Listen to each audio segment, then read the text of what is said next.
राहुल और शीतल 12वीं कक्षा में पढ़ते थे। राहुल एक अमीर खानदान का लड़का था, जबकि शीतल एक साधारण परिवार की लड़की थी। शीतल राहुल से प्यार करने लगी।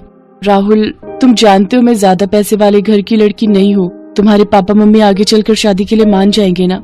शीतल, मैं तुम्हारे साथ थोड़ा सा टाइम निकाल कर यहाँ टाइम स्पेंड करने के लिए आता हूँ और तुम फिर शादी की बातें लेकर शुरू हो जाती हो। अरे यार, मैंने तुम्हें कहा ना कि अभी हम एंजॉय करते हैं। अभी तो हम कॉलेज में एडमिशन लेंगे, उसके बाद पता नहीं कब जाकर ये शादी वादी के बारे में हम सोचेंगे। अभी तो इस पल को एंजॉय करो यार मेरी जान, शादी की बात बाद में करेंगे ना। अच्छा, अब सब बातें छोड़ो, जल्दी से मुझे मेरे गाल पर एक किस करो। राहुल, तुम लड़के हो और मैं लड़की हूँ, मुझे घर में भी जवाब देना होता है। पापा बोल रहे थे कि 12th की पढ़ाई अच्छे से कर लूं तो अच्छे कॉलेज में एडमिशन करवा देंगे। अगर मैं यहाँ टाइम स्पेंड करती रहूंगी तो पढ़ाई कब करूंगी? अरे क्यों टेंशन ले रही हो यार? अच्छा, थोड़ी देर बैठते हैं ना, फिर चलते हैं। इसी तरह राहुल और शीतल आपस में समय बिता रहे थे। शीतल के पड़ोस में रहने वाला अमर भी शीतल की क्लास में पढ़ता था। वो शीतल को कई बार समझाता था कि वो राहुल से ज्यादा दोस्ती ना रखे, पर शीतल उसकी बात को नहीं मानती थी। शीतल, तुम जानती नहीं हो, राहुल अच्छा लड़का नहीं है। वो सिर्फ तुम्हारा फायदा उठा रहा है। वो तुम्हें प्यार व्यार कुछ नहीं करता। तुम मेरी बात को समझो, राहुल का साथ छोड़ दो। देखो अमर, तुम मेरे अच्छे दोस्त हो, पर इसका मतलब ये नहीं कि तुम मेरी पर्सनल लाइफ में दखलंदाजी करो। मैं जानती हूँ कि राहुल मुझे बहुत प्यार करता है और वो मेरा साथ कभी नहीं छोड़ेगा।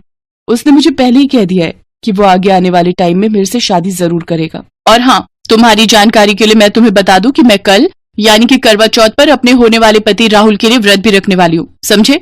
और हाँ, ध्यान रहे इस बारे में स्कूल में किसी को भी पता न चले। अगले दिन शीतल अपने घर वालों और स्कूल वालों से चोरी छुपे सारा दिन भूखी प्यासी रहकर करवा चौथ का व्रत रखती है। स्कूल में वो पेट दर्द का बहाना बनाकर अपना लंच अपनी सहेली को दे देती है और फिर जाकर राहुल से कहती है, राहुल, मैंने आज तुम्हारे लिए करवा चौथ का व्रत रखा है और मैं चाहती हूँ कि तुम मुझे अपने हाथों से पानी पिलाकर मेरा व्रत खोलो। ओफो, ये लड़कियां भी ना न जाने कौन कौन से ड्रामे करती हैं। ओ डार्लिंग शीतल, तुम सुबह से मेरे लिए भूखी प्यासी हो। डोंट वरी, मैं शाम को तुम्हें पानी पिलाने जरूर आऊंगा। शाम को राहुल शीतल के घर के पीछे आता है, जहाँ वो एक पेड़ के पीछे छुप जाता है। शीतल भी बहाना बनाकर घर से बाहर आती है और फिर वो अपने नेट के दुपट्टे से पहले चांद को और फिर राहुल को देखती है। फिर राहुल उसे अपने हाथ से पानी पिलाता है, साथ ही चॉकलेट खिलाता है। अच्छा, अब व्रत खुल गया हो तो अब जल्दी से मुझे पति वाला धर्म भी निभाने दो। क्या मतलब? अरे बाबा, किस तो करने दो। ये कहकर राहुल शीतल को किस करता है और फिर वहां से चला जाता है। शीतल और राहुल की नजदीकियां बढ़ती जा रही थी। उनके एग्जाम नजदीक थे, पर शीतल बिल्कुल भी पढ़ाई नहीं कर रही थी। राहुल उसे आए दिन कहीं न कहीं घुमाने ले जाता था। इससे शीतल की पढ़ाई पर बहुत असर हो रहा था। एक दिन, शीतल, तुम क्लास में टॉप करने वाली लड़की हो और तुम्हारे टेस्ट में इतने कम मार्क्स आए हैं। आजकल तुम्हारा ध्यान कहाँ रहता है? मुझे तुमसे ये उम्मीद नहीं थी। शीतल, अब तुम्हारे फाइनल एग्जाम आने वाले हैं, तुम्हें उन पर ध्यान देना चाहिए। सॉरी मैम, मैं ध्यान रखूंगी कि आगे से ऐसी गलती ना हो। मैं खूब मन लगाकर पढ़ाई करूंगी। शीतल उस दिन तो अपनी टीचर को ये कहकर बच गई, पर शाम के समय राहुल ने फिर से उसे घूमने चलने के लिए कहा। क्या यार शीतल, मैंने तुम्हारे लिए इतना बड़ा प्लान किया है और तुम एकदम से मना कर रही हो। मेरा मूड खराब हो जाएगा। मैं कुछ नहीं सुनने वाला। आज तो तुम्हें मेरे साथ चलना ही होगा, वरना मैं तुमसे कभी बात नहीं करूंगा। एक काम करता हूँ, मैं प्रिंसी को ले जाता हूँ। प्रिंसी बहुत दिनों से मुझे कहीं घुमाने के लिए कह रही है। एक सेकेंड, कोई प्रिंसी तुम्हारे साथ घूमने नहीं जाएगी। तुम्हारी बाइक पर बैठने का हक सिर्फ मेरा है और किसी का नहीं। तुम रुको, मैं अपना बैग लेकर आती हूँ। अरे शीतल, एक्स्ट्रा क्लास का टाइम हो रहा है, तुम कहाँ जा रही हो? अमर प्लीज, आज संभाल लो ना। तुम तो मेरे सबसे अच्छे दोस्त हो। प्लीज मैम को मेरे लिए कोई बहाना कर देना। मैं राहुल के साथ घूमने जा रही हूँ। अगर मैं नहीं गई ना तो वो नाराज हो जाएगा। ओह अच्छा, ठीक है, जाओ। मैं संभाल लूंगा, पर टाइम से घर पहुंचना। शीतल राहुल के साथ घूमने चली जाती है। राहुल शीतल को एक होटल में ले जाता है। राहुल पर विश्वास करके वो अपने आप को राहुल को सौंप देती है। नादानी में राहुल और शीतल दोनों बहक जाते हैं, पर उस दिन के बाद राहुल का नेचर बदल जाता है। शीतल जब भी उससे बातें करने की कोशिश करती, राहुल उससे दूर होने की कोशिश करता। कुछ दिनों बाद शीतल को पता चलता है कि वो प्रेग्नेंट हो गई है और वो माँ बनने वाली है। राहुल, मैं बहुत परेशान हूँ। मैं कब से तुमसे मिलने की कोशिश कर रही थी, पर तुम हो कि मुझसे बात ही नहीं करते हो। राहुल, मैं प्रेग्नेंट हूँ, मैं माँ बनने वाली हूँ। मुझे बहुत घबराहट हो रही है। मुझे लगता है हमें अपने अपने घर वालों को इस बारे में बता देना चाहिए ताकि हमारी शादी हो सके। कैसी बातें कर रही हो शीतल? मैं भी खुद बच्चा हूँ। मैं एक बच्चे का बोझ कैसे संभाल सकता हूँ? मेरी मानो तो ये बच्चा गिरा दो। अरे वो तो मजे मजे में हो गया। क्या करोगे इस बच्चे को रखकर? मेरे साथ चलो, मैं भी तुम्हारा अबॉर्शन करवा देता हूँ। राहुल की बात सुनकर शीतल उसे जोर से चांटा लगाती है। तुम्हें शर्म आनी चाहिए राहुल। मुझे तो लगा कि हमारे प्यार की निशानी को तुम दुनिया के सामने स्वीकार करोगे, पर नहीं, तुम तो कायर हो। अरे तू जैसी पता नहीं कितनी मेरे आगे पीछे घूमती है। तू खुद आई थी मेरे पास चलकर, मैं नहीं आया था। तू सिर्फ मेरे पैसे पे मरती थी, इसीलिए तू मेरे आगे पीछे घूमती थी। मुझे क्या पता था कि तू गोंद की तरह मेरे से चिपकने की कोशिश करेगी। एक बात कान खोलकर सुन ले, मेरा अब तुझसे कोई वास्ता नहीं है। और हाँ, ज्यादा चू चपड़ की तो सबके सामने बदनाम कर दूंगा। अरे कैसे बताएगी? कोई सबूत है कि ये बच्चा मेरा है? राहुल शीतल के मुंह पर उसकी बुरी वाली बेइज्जती करके चला जाता है। शीतल बहुत रोती है। उन दोनों की ये सारी बातें अमर सुन लेता है और वो शीतल के पास जाता है। अमर, तुमने ठीक कहा था, राहुल अच्छा लड़का नहीं है, उसने मुझे।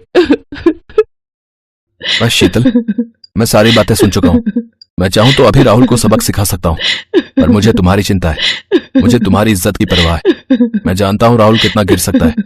तुम घबराओ नहीं शीतल, मैं इस बच्चे को अपना नाम दूंगा। मैं तुमसे शादी करूंगा, हम कल ही स्कूल में शादी करेंगे। पर अमर, तुम तो सब कुछ जानते हो, फिर भी मेरे लिए। शीतल, मैंने तुम्हें हमेशा से ही सच्चा प्यार किया है। मैं तुम पर और इस बच्चे पर कोई आंच नहीं आने दूंगा। अगले दिन अमर और शीतल अपने कुछ दोस्तों के सामने स्कूल के कमरे में एक दूसरे को जयमाला पहनाते हैं और अमर शीतल की मांग में सिंदूर भर देता है। शीतल की आंखों में आंसू थे। वो अमर से गले लगकर बहुत रोती है। मुझे माफ कर दो अमर, मुझसे बहुत बड़ी गलती हो गई। तुमने जो आज मेरे लिए किया है वो कोई भी नहीं करता। उसके लिए बहुत बड़ा दिल चाहिए जो सिर्फ तुम्हारे पास है। Thank you Amar, thank you so much. चुप हो जाओ शीतल। देखो, अब तुम्हारी सारी परेशानियां मेरी परेशानियां हैं। तुम्हारी जिंदगी के सारे दुख मुझे दे दो, मैं तुम्हें सारी खुशियां देना चाहता हूँ। अमर और शीतल अभी बात कर ही रहे थे कि तभी उनकी टीचर वहां जाती है और वो गुस्से में अमर और शीतल को प्रिंसिपल के ऑफिस लेकर जाती है। वहीं शीतल के पापा को बुलाया जाता है। शीतल को अपने पापा के साथ घर भेज दिया जाता है।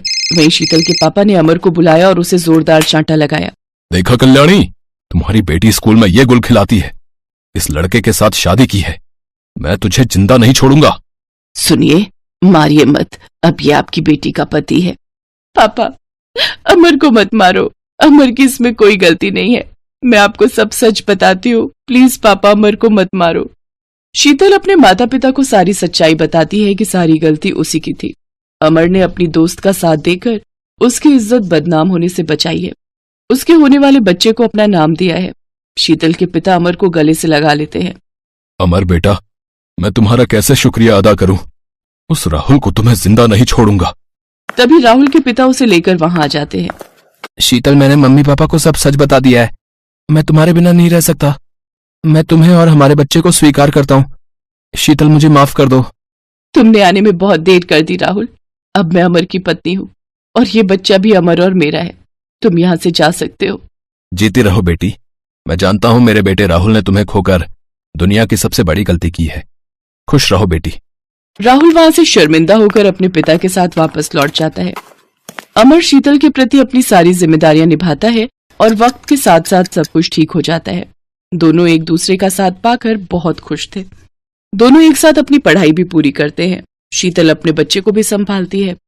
कुछ सालों बाद अमर की अच्छी नौकरी लग जाती है और वो अपनी पत्नी और बच्चे की जिम्मेदारी बहुत अच्छे से संभालने लगता है। शीतल भी अपनी छोटी सी दुनिया में अपने पति और बच्चे के साथ बहुत खुश थी।